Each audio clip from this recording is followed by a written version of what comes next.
చంద్రబాబు నాయుడు గారు ఎన్నికల సమయంలో ఏప్రిల్ 1వ తారీఖు నుంచి అని చెప్పారు. ఏప్రిల్ ఇది, మేది 1000 రూపాయలు, జూన్ 1000 రూపాయలు, 7000 రూపాయలు. 250 ఒకటేసారి ఇచ్చినాడు, మళ్ళీ అది కూడా ఇచ్చేస్తాడు 7000.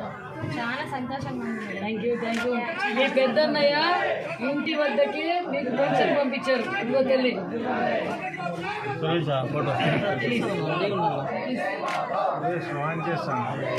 ఇంటి దగ్గరికి వచ్చి ప్రతి నెల ఇంటి దగ్గర ఇస్తారు. ఇదిగోండి 1000 రూపాయలు, ఇది 3000, 6000. ముందు ఎంత ఇచ్చేవాళ్ళు పెన్షన్?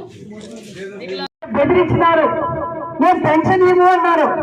వాలంటీర్ల ద్వారా మేము పెన్షన్ తీకేస్తాం అని చెప్పారా లేదా?